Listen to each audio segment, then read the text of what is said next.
I want to bring in the brother Chris L. You know, y'all know Chris L. You know, he the passport no social brother. Like my man, you know, he got it on lock when it comes to, you know, certain procedures that not only has he perfected, but, you know, also things that he's working out as we speak. So, you know, we did do the passport no social or no SSN webinar, and that's available now. You can email admin@welcometothefoundation.com if you'd like to, you know, get your hands on that webinar.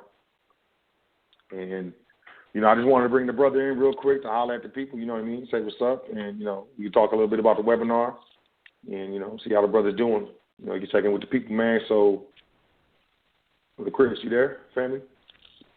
What's good? Can you hear me? Yeah, I can hear you a little low. I think I can hear you. Absolutely. Okay.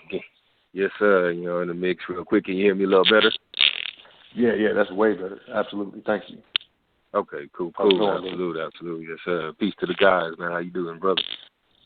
Peace to the guys, family. I'm well. I'm very well. How you doing, man? How are things, man? You know, what's new on your side? Shit, I'm working on the International Bill of Exchange right now.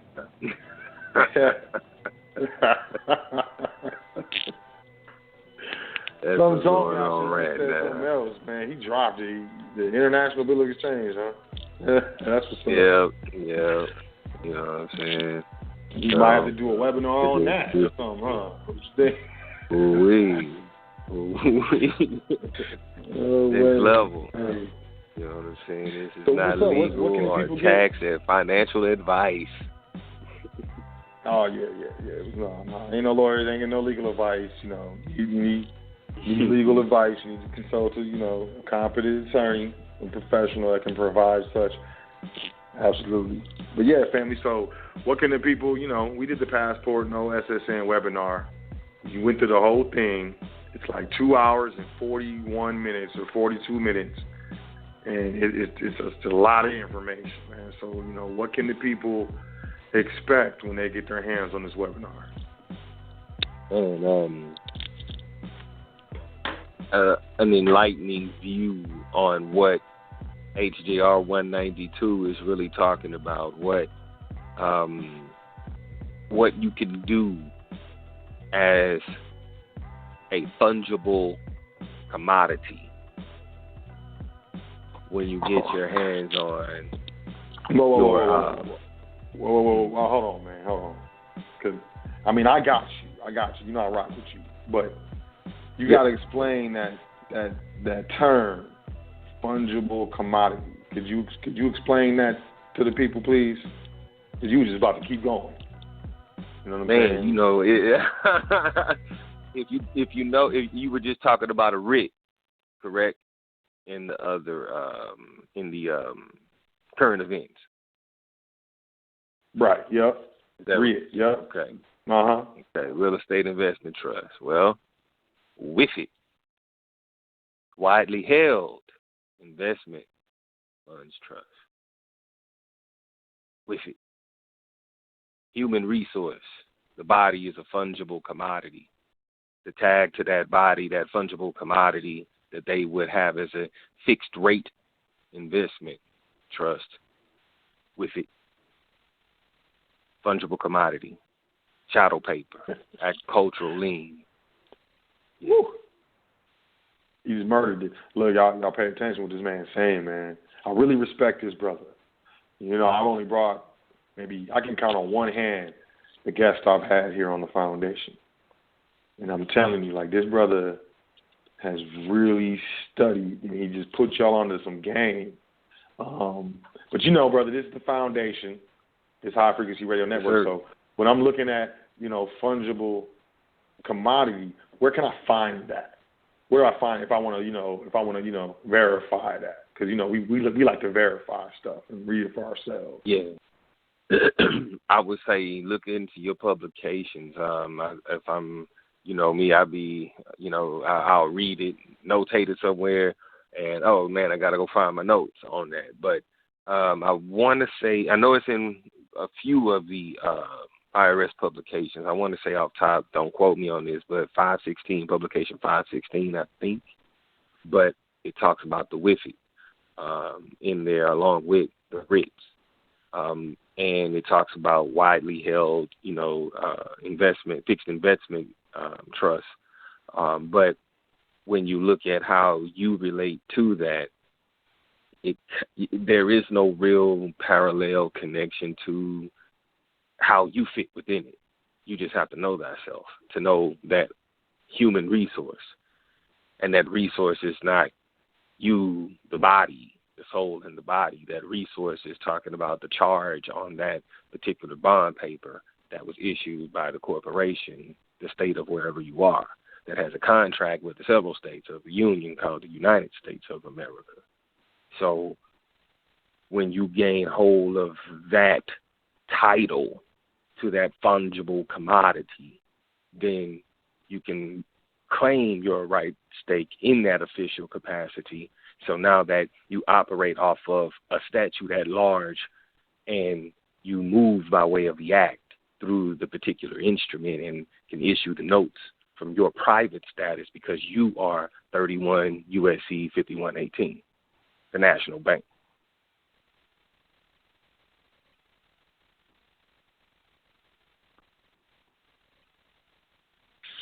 Right. So you going over some of this on the webinar, right?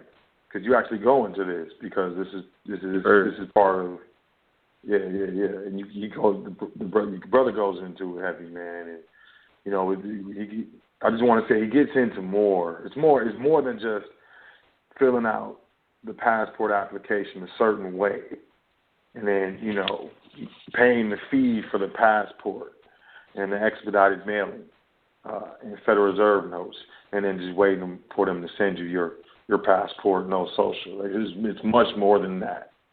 And on the basis of understanding with regards to that, it's definitely gone through and gone over in the webinar in a manner that I think is very, very precise, to say the least. I definitely want to say that. And I like the effects you put on that too. I think it's cool. I really think it's cool. There was a little stuff I was trying to get it to the people. You know what I mean? Yeah. No, I was digging it. So yeah, I mean, it's a need out there, man. There's a lot of brothers that and sisters that are out there that are so close to putting certain things together, and sometimes they're one document read or one statute to be aware of, away from connecting dots for them to make that move, and come out of her, my people, go into the private and be a more powerful trustee. You know what I'm saying? When it comes to operating and administrating your private trust. Yeah. It all works hand in hand, but as you say, the foundation is the estate, the trust entities, and making sure you have all that set up. It's really, if you know your position, that you can take it from there, pretty much in any situation. And I think you go over some of that. Some of the nuances of that principle as well. So, right. Yeah, I mean, right. Yeah, definitely. I like. They're not gonna just give it to you. They're not gonna just give it. Yeah. Oh, yeah. Here. This is the way y'all don't pay taxes. IRS publication, no taxes be. Or something like that. It just doesn't happen. Here's the way you get all your rights back. UCC. I heard somebody say on the UCC, like you mentioned it, hey, man, you can't even click the agricultural lien in Texas on the electronic form. I said, you know what? I ran into that issue, too, where I couldn't check the agricultural lien box on there. So guess what? It said optional data, and it had a blank field, so I put agricultural lien there. Same thing. Yeah. You know what I mean? It's like we got to get out of, just because this was a block, you have to find another way to get what you desire. And sometimes it's just noting the record for the record. This is what it is. Since y'all blocked it, that's okay. That's what this is. I know I might be talking outside of the box for some, but when you get there, you'll see what I'm saying. That's with a lot of this stuff, you can hear stuff and not understanding. And then once you come to a certain level, now you understand what you heard previously. So, yeah, I mean, you're going to get the DVD. You're going to watch it many, many times. It's DVD, put it in a DVD player. So, you sit on the couch, grab some popcorn, grab your financial statement, put it on the coffee table, put it in, whatever you want to do. But it's going, it's a great DVD, and you put a lot of effort and energy into this webinar. And, I definitely want to give the brother his props. And, like I said, admin at welcometothefoundation.com. If you would like to, more information. If you just want to grab the DVD, you can get it from welcometothefoundation.com. The website, you can't get it from the front page. It's like hidden. So what you got to do is you got to type in welcometothefoundation.com/education. All right? And that's just for the audience. Anybody else who go to the website, you ain't going to find that page. And that's, this is how we're doing it. We private over here, y'all. We private. It's kind of like, secret little group we got going on, private group. And I trust that y'all are, be very discerning with that information. But yeah, man, I appreciate you coming on, man, and I'm checking in with us. Absolutely. Good. There's more to come. We can create that community and bounce ideas and methodologies off each other. This work, that work. But, some of this stuff just can't take place even in a private forum like, this is on Blog Talk, private, quasi-private, public. But some of this information you just can't talk about on a public platform. Right. I completely agree. And there's a lot of stuff that we don't speak about in the public. Whether it's a private broadcast or a private call, and sometimes even private correspondences. And we just want to let y'all know that. But yeah, man, appreciate it, man. Love, and definitely. I'll talk to you soon. I'll call you like tomorrow or something, man. Absolutely. All right, man. Peace.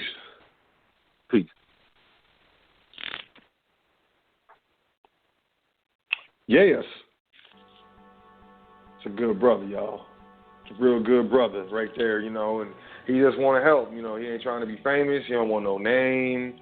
He's, we're very similar. I like to say, our natures and our spirits are very, very similar. I really connect with that brother. Yeah, he's a good brother. If you're looking, you want to get your hands on it, on a DVD, passport, no social. Admin at welcometothefoundation.com or welcometothefoundation.com/education. Do your dance. You ain't even got to holler at me. So make sure you email us your shipping information, your shipping address. Like I said, the physical DVD. And with that being said, let's get into this show. Mindstate of a Trustee Part 3. I'm getting good feedback on these Mindstate of a Trustee, broadcast. So I'm going to round it out. Obviously, if y'all check me out, anybody who's been with me since the beginning here on High Frequency Radio Network knows that, I try to say the same thing, but just in different ways. Because, the foundation, to me, is trust in banking. Trust first, then banking. And understanding banking, then you can start talking about discharge and offset, because that's banking. You're talking about banking right there. And it's administration on the public side. But if you know private side administration, it's easily to assimilate public side administration. So let's just get the foundation down, right? So with the mindset of a trustee, beyond setting up bank accounts and, trust brokerage accounts and how we interface with different people in the public as a private trustee executing a private contract, to be more specific. I think, most people look to this information, for asset protection or because they have legal issues or debt issues or stuff, and that's how a lot of people come into the information. Me personally, I didn't come into the information like that. I didn't have any legal issues. I didn't have any debt issues. I actually had money that I just, was looking to protect because I created, this wealth outside of the jurisdiction of, the United States, essentially. And I was looking to protect it from the United States, taxing authorities and whatnot. So that's how I ultimately came into trust information. And, truth be told, man, I was on, a spiritual journey like, I always have been and probably always will be. And, I ran across Dr. Malachi Z. York I don't know if you're familiar with him, Nuwapian Nation of Moors. And my man was laying it down in this video or something like that I watched on YouTube. And this is the middle of my transition, from what I was doing then to what I'm doing now. And I think I jumped on a podcast or something because I knew I could listen to something, but I couldn't watch it because I was doing something that day or something. So I wanted to listen to, Malachi Z. York, one of his tapes. So I jumped on the podcast app on my phone and searched Dr. Malachi Z. York. And, a couple of things that came up, and I saw one that came up, and I was interested, but it was something that Yusuf had put on high frequency, that a talk or a dissertation that Dr. Malachi Z. York had done. That's how I came into, honestly, I didn't know nothing about the conscious community really until that moment. You know what I mean? Like, I'm just being completely honest with you. And then I think, I listened to that, and you know how podcast apps are, like it downloads it automatically. And then once you finish a podcast, it'll start playing another one. And, well, that's what happened. It started playing the next one. And the next one was a podcast that Yusuf was doing. Now I remember he's talking about natural law or something. But that's how I came into high frequency. And honestly, that's how I came into the conscious community. But trust. I was into trust administration and trust law way before I got to high frequency. But let me tell you, Yusuf put me on to a lot of game. I'm just gonna keep it real. But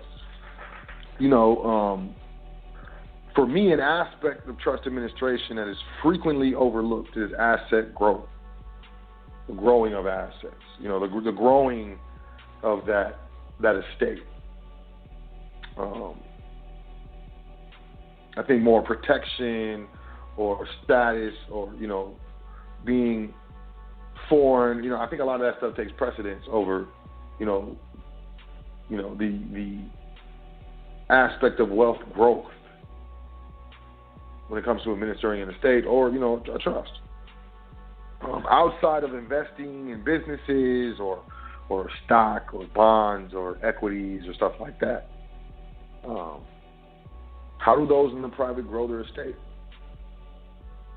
And, that's what I want to talk about, today. We're going to talk about how do those in the private grow their estate? Like, what are the tools that the elite utilize to grow their estates in the private?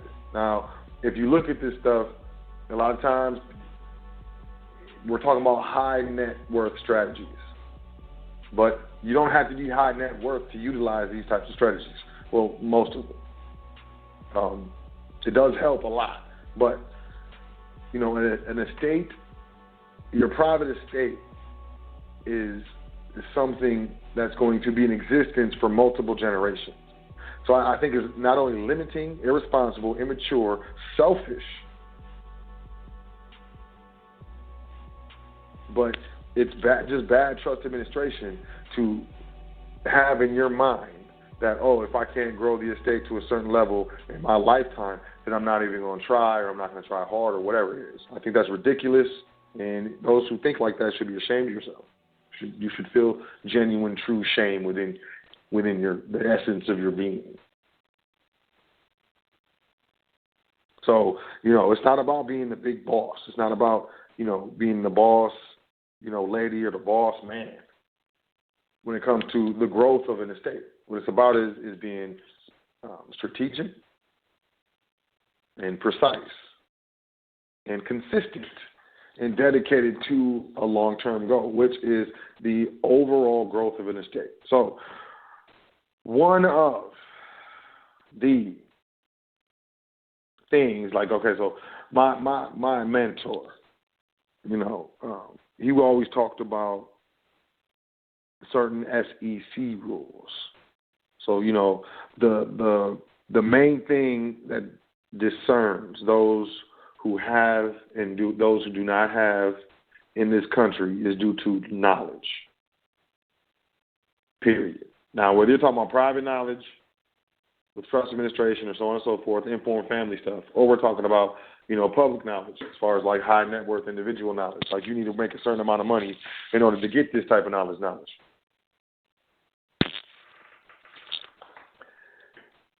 Either way, is knowledge. Number one, And my mentor always said, there's this thing that, the wealthy understand is called the run rate. And he says, first and foremost, I verified this, there's Securities and Exchange Commission laws in place to, keep this type of information away from you. It's called the $30 Million Club. Those who are in this club get this type of information. If you come from an uninformed family, you'll get this type of information. Not only trust in the states, but you'll get, run rate information as well. And the $30 Million Club is $10 million in assets. Your business makes $10 million a year, or you make $10 million a year through business, your own business, not through investments. And you have $10 million of investment capital, verifiable, like proof of funds from a bank or something like that. That's what's known as a $30 Million Club. And there's the Securities and Exchange Commission laws with regards to certain information. But, I had a great mentor, wonderful, wonderful, wonderful brother, very, very good brother. And, he did teach me about the run rate. And the run rate basically consists of three things, but I added a fourth one. I honestly did. I added a fourth one. He kind of was like, I guess. In principle, it makes sense. But, Sot, I don't know. He calls me Sot. Everybody from Texas calls me Sot. I don't know why. I'd be like, Sot. And they were like, yeah, I got you. My bad. I'm sorry about that. I'm sorry about that. So anyway, Sot. Anyway, and I don't take offense to it. I really don't. But, I just noticed that even Yusuf, for a while, he called me Sot too. It's cool. Texas, Hey, I love Texas, man. My family from Texas. I'm digressing. But the run rate, the first part of the run rate is private placement accounts. All right? These are types of accounts that are available to high net worth individuals or those types of individuals and families who are structured properly, who are allowed and able to participate in these types of investments. All right, so that's number one, private placement account. I'm on Investopedia. Private placement. Raising adequate capital is integral to building a growing business, and companies usually go the initial public offering route. An alternative is the capital raising event known as a private placement. A private placement involves the sale of securities to a relatively small number of select investors. Investors targeted include wealthy, accredited investors, large banks, mutual funds, insurance companies, and pension funds. A private placement is different from a public issue in which securities are made available for sale to the open market in any type of investor.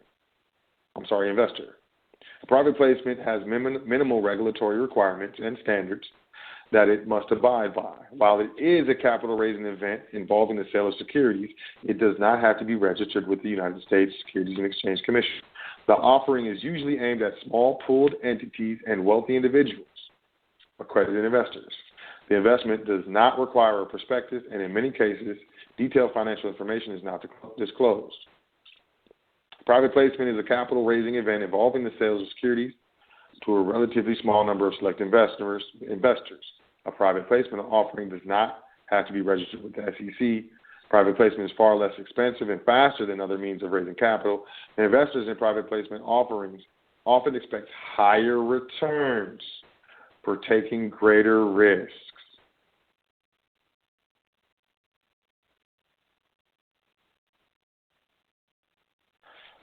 Private placement advantages. The process of underwriting the security is faster, which allows the issuer to receive proceeds from the sale in less time.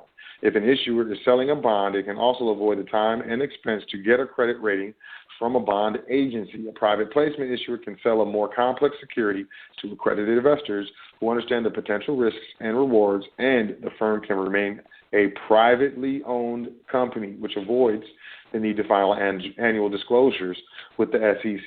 Y'all hear what I'm saying? Well, y'all think you think the wealthy in this country are dealing with publicly held companies, or you think they're dealing with privately held companies? I just want you to know what's really going on. Bottom line, only certain types of institutions can do this. Of course, a trust can be a part of a private investment placement that's taking place, but you have to be invited, or you have to request or apply and be accepted. Either way, higher returns. But you have to be structured a certain way. You have to have certain information. Let's go to Wikipedia real quick. Private placement, non-public offering, is a funding round of securities which are sold not through a public offering, but rather through a private offering. Boys and Girls Club. And this isn't just new companies. This ain't new companies. Oh, we're a new company. We're trying to get started. We're going to do, we're going to allow private placements. It just doesn't happen like that. It's funding rounds that are done by companies already in existence. It's been in existence for a long time. This happens all of the time. It just doesn't hit the public securities exchange. It's not on the NASDAQ. It's not on the Dow. It's on the S&P 500, Standard & Poor's. This is done privately, and it's a lot of money changes hands privately, I'm trying to tell you.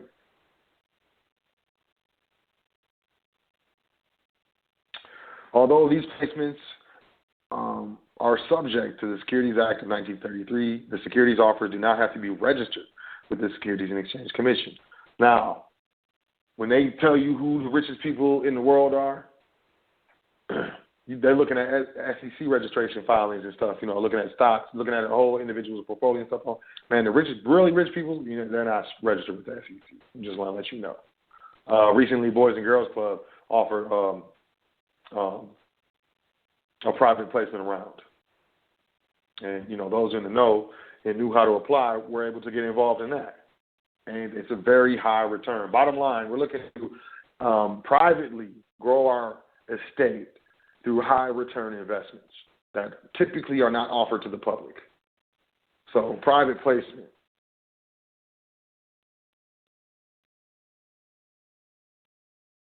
Generally, accredited investors are those with a net worth in excess of $1 million or an annual income exceeding $200,000 or $300,000 combined with a spouse. A little tidbit. Private placement accounts or private placements is number one when you're talking about the runway, when you're talking about growing the assets within the estate. Next, we have a financial endowment. A financial endowment is a donation of money or property to a nonprofit organization which uses the resulting investment income for a specific purpose. Usually the endowment is structured, properly structured, y'all, so that the principal amount is kept intact while the investment income is available for use or part of the principal is released each year, which allows for their donation to have an impact over a longer period than if it were spent all at once. An endowment may come with stipulations regarding its usage. I'm just going to let you know real quick. Financial endowments are heavy in, healthcare. One of the best investments you can make is with a financial endowment at a hospital. You call up the donor department. You say, hey, I represent the trustee of the such and such trust, and we're looking to, gain or ascertain certain information regarding your guys' endowments. And I guarantee you are going to get a favorable response if you call the donor department of a hospital and say that. And they'll tell you the terms and the percentages and so on and so forth. Universities, colleges, same thing. Call up the donor department. Say, I'm looking to ascertain information with regards to setting up a financial endowment with you guys. I am, so-and-so, such and such trust, trustee of the such and such trust. You will receive a favorable reply. Bottom line, the total value of institution investments is often referred to the institution's endowment and is typically organized as a public charity, private foundation, or trust. Among the institutions that commonly manage endowments are academic institutions, what I just tell you, cultural institutions, museums, libraries, and theaters, and service organizations such as hospitals, retirement homes, the Red Cross, and the SPCA, also religious organizations. So only a public charity, a private foundation, or a trust can set up these types of accounts with, these types of entities, a college or university or, cultural institutions. And endowments pay for deanships, professorships, chairs. The universities don't pay for those. There's some sort of financial endowments that's set up to fund that deanship, professorship, or chair. Same thing with curriculums in colleges and universities. African American studies, that's not being funded by the university. More often than not, that's being funded by a specific private family or foundation, or maybe a public charity. Bottom line, here, let me break it down for y'all. Okay, so basically what an endowment is a contract that's negotiated between you and the donor department. So you, on behalf of the board of trustees of your private family foundation or your family trust or business trust or asset trust, I don't care what trust, as long as it's structured properly. So it's a contract that's negotiated between, the institution and the trust that says basically, hey, we're going to give you this money. You're going to place it into your account that, though your type of institution has access to, because they have access to accounts that do 10, 20, 30, 70, sometimes 80% return on the investment. And this happens all the time. It happens every day. And, you're really going to find this through, like I said, private placements and, financial endowments. So bottom line, so you negotiate the contract. We're going to give you this money. You're going to put it on deposit, and we're going to split the interest between your institution and my trust or foundation for life. For life. So when I pass, still splitting the interest. Next generation, still splitting the interest. You can also set up these types of accounts, not like endowments, but private placement accounts with certain financial institutions, depending on the overall endowment that you're working with or the overall corpus of the entity that you're dealing with. But you're going to see returns on these deposits that are astronomical that you wouldn't believe. And like I said, call up if you think I'm playing with you. If you think I'm playing with you, think, oh, so L, he's just on high frequency, he just, whatever. I don't know what excuses people come up with. If you think I'm playing with you, contact the donor department at the closest university or college to you. Call the main directory, say, hey, you can connect me with the donor department. They'll connect you, say, hey, I'm so-and-so. I'm the trustee of the such and such trust, and, I'm tasked to ascertain certain information regarding financial endowments or setting up a financial endowment with your institution. Can I get some information? You will watch how they talk to you. Watch how you get talked to. Watch how you get talked to. Watch how you get talked to. And I bet you most of y'all have never even heard of what I'm talking about. I'm just, I love to learn. I'm not better than anybody. I love to learn. But the interest, like I said, the interest is on the principal is split for life. When you're negotiating that contract, how much vested interest do you think the university or hospital has in that deposit? Let me just, because we run out of time. We got about 10 minutes left. Bottom line, you gave them the money. It didn't come from their books. It didn't come out their budgets or nothing. You gave them the money. So you have a favorable position to negotiate the return. Now, sometimes they may have a specific return for certain scales of investment. So most endowments, they want you to start out at $25,000 to set up the endowment. The good news is most endowments, once the endowment is set up, you can add to it whenever you want. So you give them $25,000 every year. You can give them another, $10,000, $5,000, whatever. Also, being that they're tax-exempt entities, that is a charitable deduction, and you're receiving interest. Now, if that endowment is structured through your family foundation, which is tax-exempt, you're generating interest off that that endowment tax-free. That means, y'all, I wish I could go so much deeper with y'all, but I understand the medium we're in the public. But I highly recommend you get some trustee training. If it's not from the foundation, get it from somewhere and get it from someone competent. If you're interested, email me, admin@welcometothefoundation.com, and I'll let you know what trustee training is, how you can get involved, so on and so forth.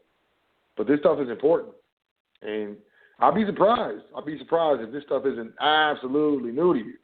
You know what I mean? All right.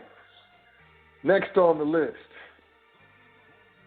is founder stock. As part of the run rate. Founder stock. Founder stock refers to shares issued to the originators of a company. Often, the stock does not receive any returns up to the point that a dividend is payable to the common stockholders. Founder stock comes with a vesting schedule which determines when the shares are exercisable. Founder stock is stock that you can purchase, like I said, a public charity, private foundation, or a trust before a company goes public. And, you know, when you start getting into this stuff, you start to see that this is a game. This game is played on the public. But anyways, founder stock, you invest in the stock at 2 or 3 cents per share. And we just grab a bunch of shares of the founder stock. It has a vesting schedule, so you typically can't sell all the shares once the IPO or the initial public offering.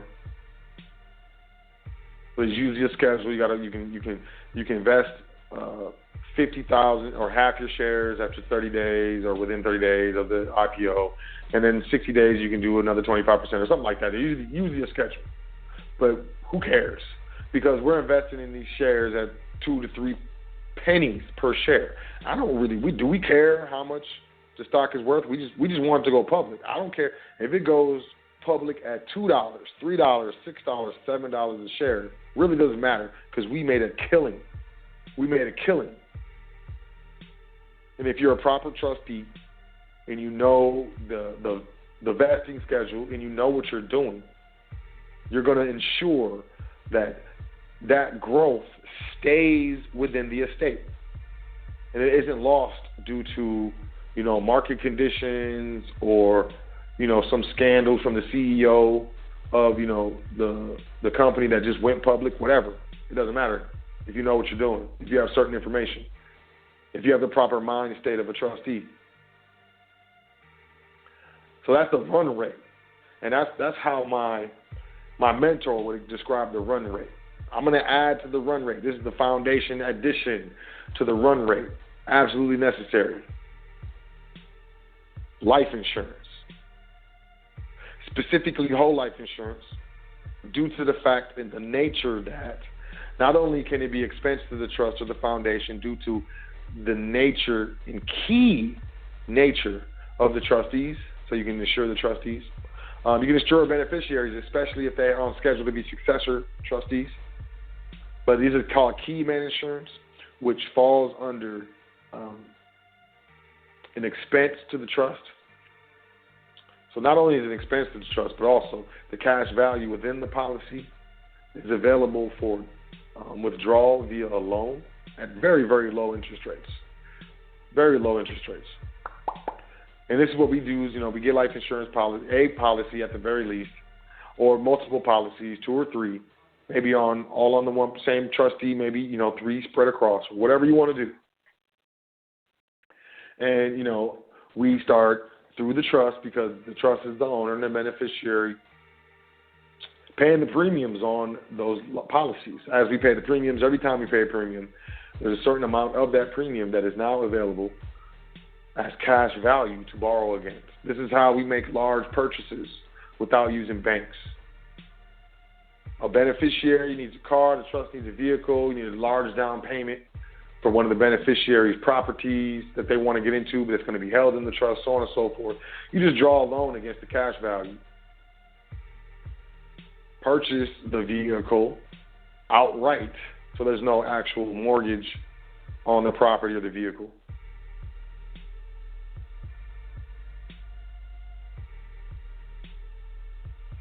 And then, the trust or the foundation simply pays back the loan at a very, very low interest rate that would not have been achieved by going through traditional public financing.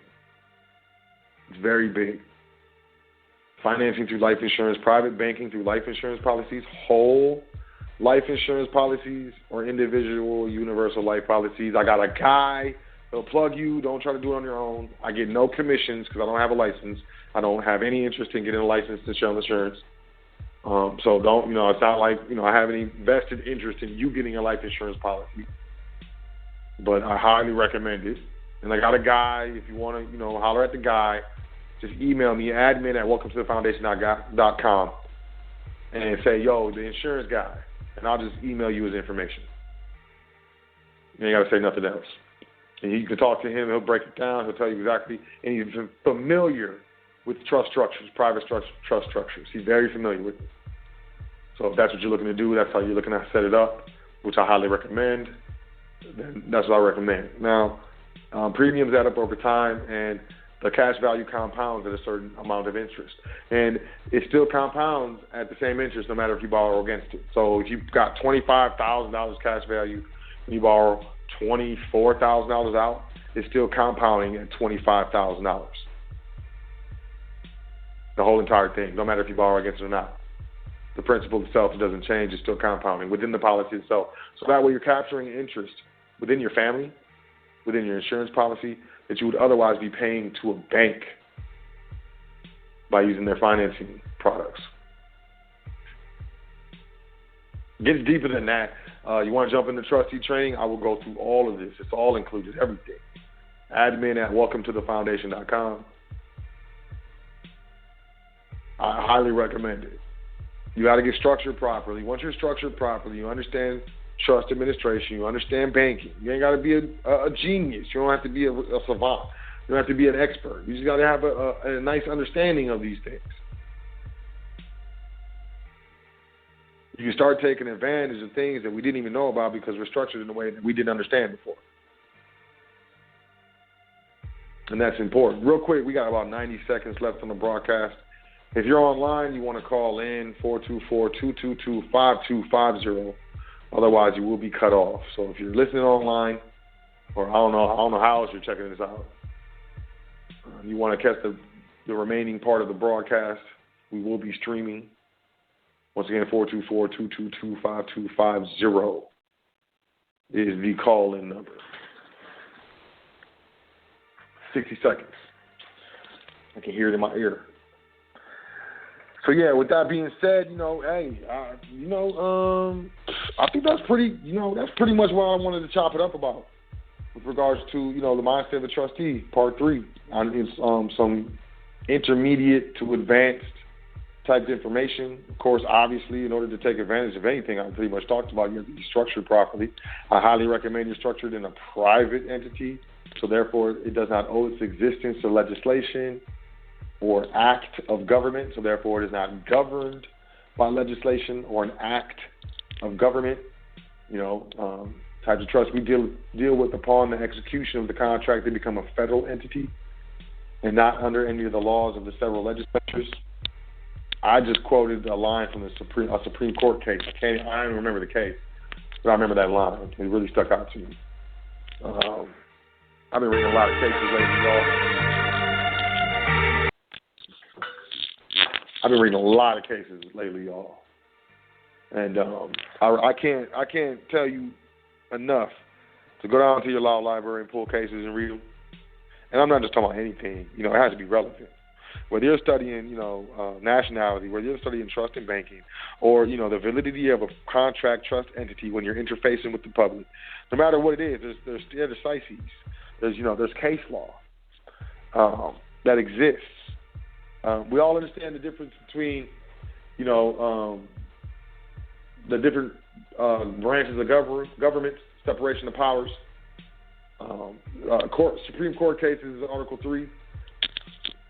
Most of us understand that most of the time we're going into court, we're going into a tribunal, some sort of legislative tribunal. We're not even, that's masquerading as some sort of court. And yes, there are federal judges who sit in legislative courts, but as they're not federal judges, they're actually administrators. They're administering statutes, so they have no real, Article 3, authority in a legislative tribunal. You can have a federal judge of your case, but if you're in an Article I court, it doesn't really matter.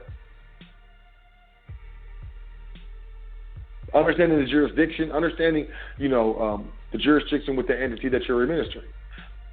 Understanding how banking comes into play. Understanding what you can do with these types of structures. Beyond the fact of, you walk in there and they say, hey, I want to do this. And they say, you can't do this with the trust. Are you going to walk out and never come back and be like, man, I can't do that? Or do you actually have done enough study to know that, either this person is tripping or they're hating on you, maybe it's a little bit of racism, and you probably need to talk to someone with more authority in the building than them. There's a big difference between a 12-step process that you buy from someone for $150 and actually knowing what you're doing and having studied and read Supreme Court cases, which is, binding authority on the Internal Revenue Service. And other stare decises that stand over every, this whole entire thing. That's not being advertised. You're not seeing commercials. You're going to see more commercials for erectile dysfunction medicine than you will ever see.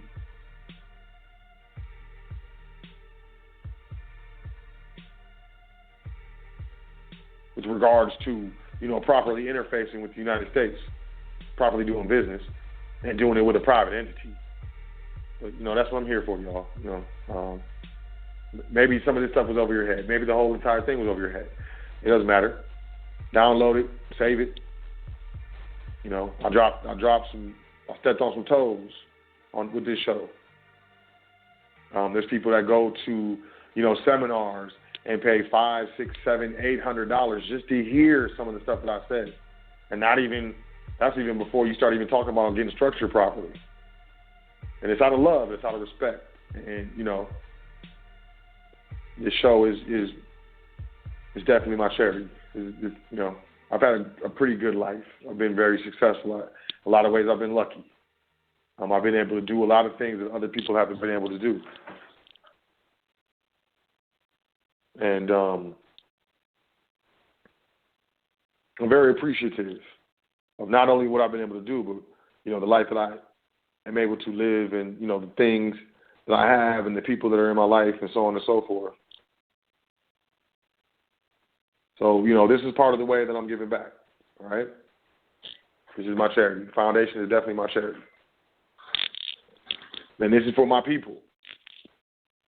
And, whether I'm talking about melanation or not, melanin content or not, I'm talking about my people. So with that being said, welcome to the foundation, y'all. It's trust in banking, hands down. Contractual entities and how you do it. Now, if you are a trustee, you got your long form trust indenture. You know what your trust can do, and you know the powers of the trust. So maybe this is putting two and two together. Maybe this is connecting some dots for you.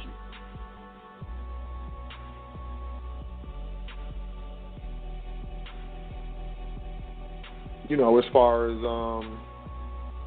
what you can do with your entity, the powers that exist, with your entity. So, I don't know. Keep working, keep pushing, keep moving forward. You got this. You definitely got this. It's a long road, and so is life, right? And I think, one of the biggest issues that we have is that we mistakenly believe that we have time and that we're going to have enough time. And I don't necessarily think that that's the case. So, in honor, we move forward. And, with the proper mind state of a trustee. So, I hope y'all enjoyed, the show. So, I'm debating on whether I want to go to the phone lines. I'm going to go to the phone lines. I love y'all. And, just say what's up to a couple people, and I'm out of here. I really put a lot into the show today. So I'm going to go chill, you know what I'm saying? So first caller, 929. 4056. Looks familiar. Peace. What's your name? Where you calling from? Peace, my brother Sot. This is Sister Yvette. Peace, kings and queens. Peace, communities. My brother, you definitely gave them some nuggets, some real nuggets, some tangible nuggets. To the kings and queens that are trying to transition, the time is definitely growing short. You need to transition quickly. To those who already have transitioned, I will give you something to ponder about. If you're looking for an investment right now, look into SUNY Downstate Hospital. Definitely a turnover as far as profits. My brothers, my kings, my queens, it's real out here now. Time is getting short. Tangible assets, get your precious metals, get your life insurance policies in order, because when you go to the banks now, they're tracking you. They're taking your information. They're monitoring how much money that you put into your bank accounts, how much money you take out. It's time to get away from these notes and get the things that they can't track. Be mindful, be careful. If you're transitioning to the private, keep it private. Just be careful, kings and queens. The time is growing short. They're cutting off our means as far as the DUNS numbers, the SAMs. They're cutting off our means. Get yourselves right. My brother, I pray all is well with you and the family. Keep doing the good work. Kings and queens, get into your private education. Peace, my brother. Peace, kings and queens. Peace, communities.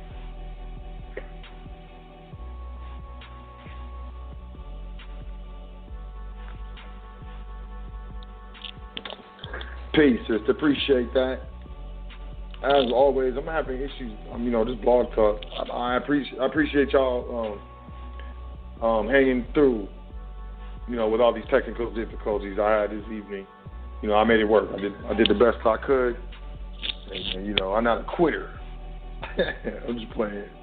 But I love y'all. And, I'm gonna call it. Admin at welcometothefoundation.com.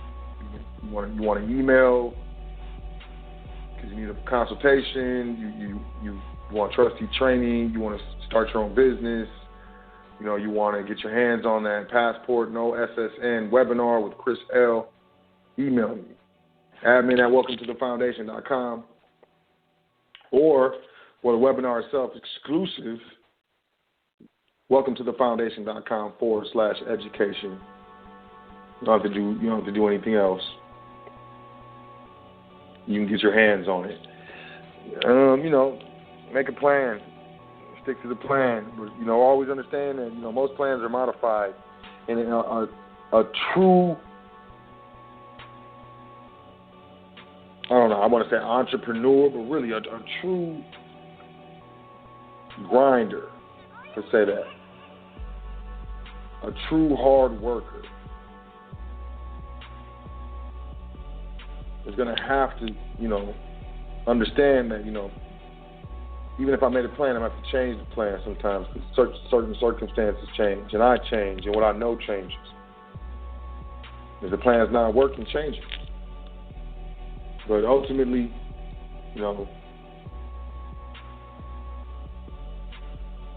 I truly believe that we got this. I truly believe that you got this, and we're going to be all right. Some of us are going to not be all right. But, some of us, I feel like most of us are going to be all right. But, those of us who are actually putting in the effort, we're going to be all right. And, like I say all the time, this is spiritual.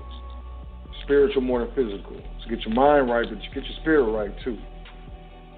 And, take care of yourself. And, definitely enjoy yourself. And enjoy life, Don't study all the time. You can't study all the time. You can't read all the time. Spend time with your loved ones. Y'all have a great evening. I'll catch you next week, you know what I'm saying? And I appreciate y'all checking it out. Welcome to the foundation. Peace, y'all.